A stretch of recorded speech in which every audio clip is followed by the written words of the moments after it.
عزیزان گرامی وقار، یہ پوری دنیا میں آج جو چل رہا ہے اس پر میں کچھ باتیں عرض کرنا چاہتا ہوں۔ موت کسی بھی زمانے میں عام نہیں ہے، بلکہ ایک بڑا حادثہ سمجھا جاتا ہے اور اس کی نندا کی جاتی ہے، اس کی مخالفت کی جاتی ہے جو زبردستی کسی کا قتل کیا جائے۔ یہ اور بات ہے کہ دنیا طاقت کی پجاری ہے، دولت کی پجاری ہے۔ جس کے پاس زیادہ طاقت ہے، جس کے پاس زیادہ دولت ہے، لوگ اس کی حمایت میں کھڑے ہوتے ہیں۔ مظلوموں کے حق میں کھڑے ہونے والی جماعتیں بہت کم ہوتی ہیں۔ لیکن ان تمام معاملات سے ہٹ کر میں آپ سے گفتگو یہ کرنا چاہتا ہوں، جتنی بھی اسلام پر موتیں ہو رہی ہیں، ظلماً قتل کیے جا رہے ہیں، ایک بات یاد رکھو، اسلامی ایک جذبہ موجود ہے ہمارے ہاں، وہ شہادت کی موت پا رہے ہیں۔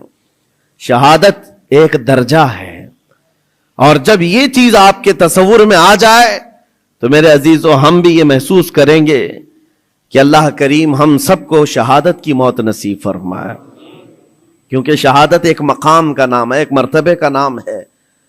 جو شہید ہوتا ہے اسلام میں اس کا بڑا رتبہ ہے۔ نبی پاک صلی اللہ تعالی علیہ وسلم نے تو فرمایا، نبیوں اور شہیدوں کے درمیان صرف ایک درجے کا فرق ہے، ایک درجے کا فرق ہے۔ جو شہید ہوتا ہے وہ اللہ تبارک و تعالیٰ کی جنت میں اسی مقام پر ہوتا ہے جہاں اللہ کے نبی ہیں۔ انبیاء کرام علیہ السلام کا جو جنت میں مقام ہوتا ہے اس سے ایک درجہ نیچے شہیدوں کا مقام ہے۔ شہداء اسلام، ان کی ایک عظیم تاریخ ہے۔ اور شہید کیوں کہا جاتا ہے اور شہید ہوتا کون ہے، یہ تھوڑی سی ڈیفینیشن معلوم ہونا چاہیے۔ شہید تین قسم کا ہے، شہید حقیقی ہے، شہید فقہی ہے، شہید حکمی ہے۔ یعنی حقیقی شہید وہ ہے جو اللہ کی راہ میں کافروں کی طرف سے، دشمنوں کی طرف سے ظلماً قتل کر دیا گیا اور اس پر کوئی دیت واجب نہ ہوئی ہو، خون بہا اس کا نہ دینا پڑا ہو۔ اس طرح کے جو شہید ہے اللہ کی راہ میں مارا گیا وہ حقیقی شہید ہے، جس کی فضیلت میں قرآن میں اللہ نے فرمایا وَلَا تَقُولُوا لِمَنْ يُقْتَلُ فِي سَبِيلِ اللَّهِ أَمْوَاتٌ بَلْ أَحْيَاءٌ وَلَكِنْ لَا تَشْعُرُونَ۔ جو اللہ کی راہ میں مارے جائیں انہیں مردہ مت کہو، وہ زندہ ہیں، تمہیں اس کا شعور نہیں۔ اللہ قرآن میں فرماتا ہے وَلَا تَحْسَبَنَّ الَّذِينَ قُتِلُوا فِي سَبِيلِ اللَّهِ أَمْوَاتًا بَلْ أَحْيَاءٌ عِنْدَ رَبِّهِمْ يُرْزَقُونَ۔ جو اللہ کی راہ میں قتل کیے گئے ان کو مردہ گمان بھی مت کرو، وہ اللہ کی بارگاہ میں زندہ ہے اور انہیں رزق بھی دیا جاتا ہے۔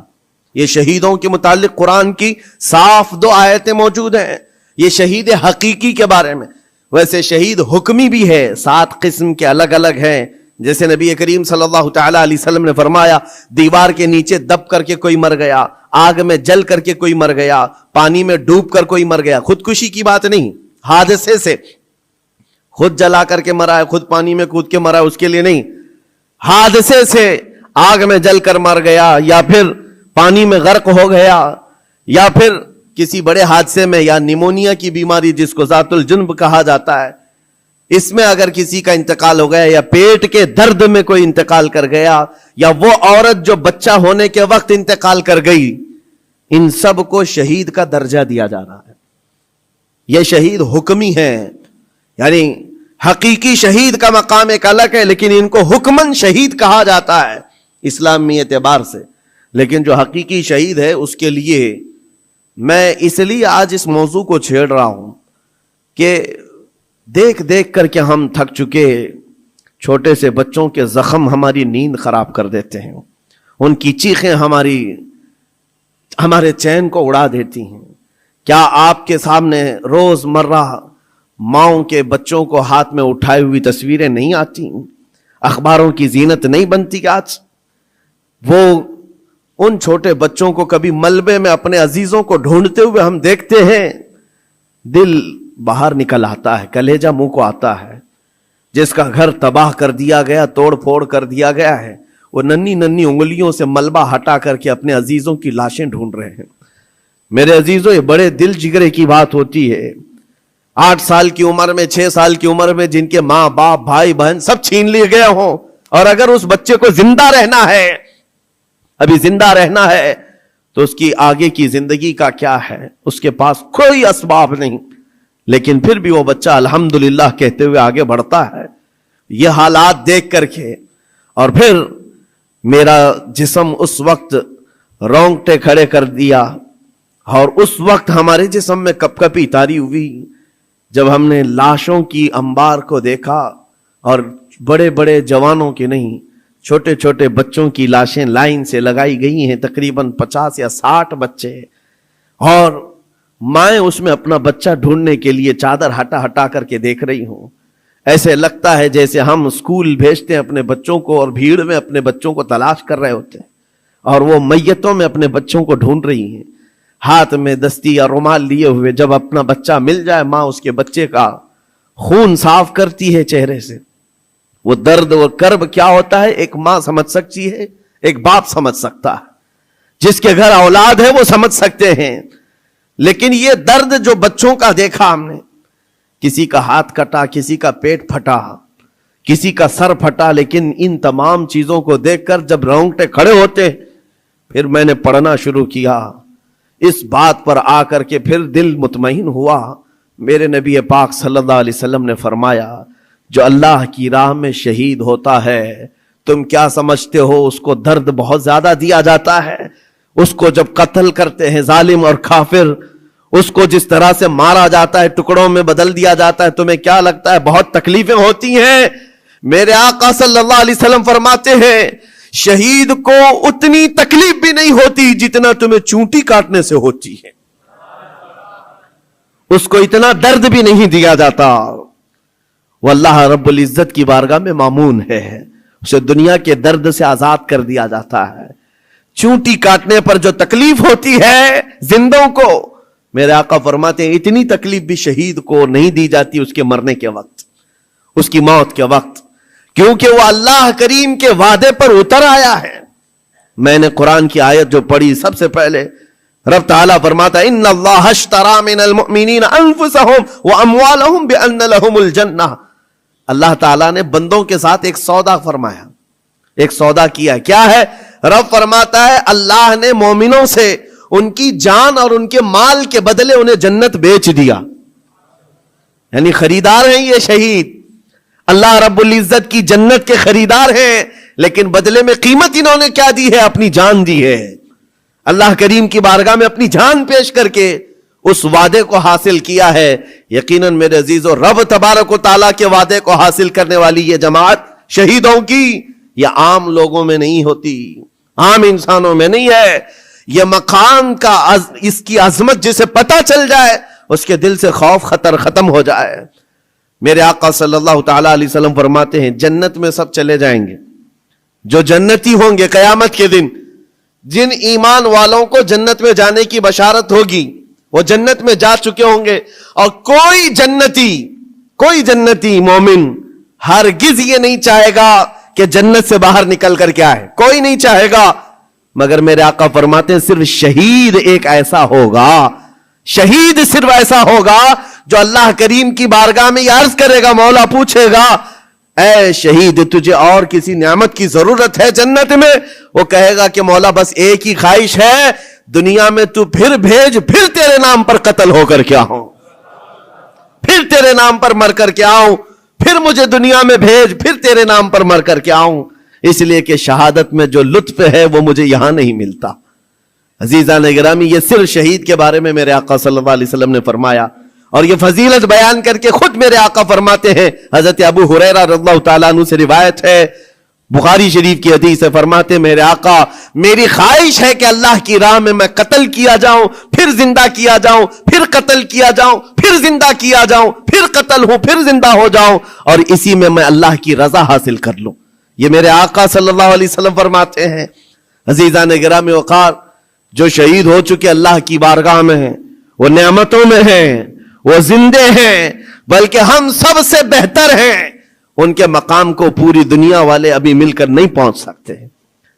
اللہ کریم نے ان کو جو شہادت کا انعام عطا کیا ہے، میں آپ کو بتاتا ہوں، صحابہ کرام رضوان اللہ تعالیٰ علیہ مجمعین کی دو مثالیں، کیا جذبہ تھا ان کے اندر۔ جب میرے آقا صلی اللہ تعالیٰ علیہ وسلم احد کے میدان کی طرف روانہ ہو رہے تھے، تو ایک صحابی عمرو بن جموح رضی اللہ تعالیٰ عنہ، جن کے 4 بیٹے حضور کے ساتھ جا رہے ہیں جنگ میں، 4 بیٹے جا رہے ہیں،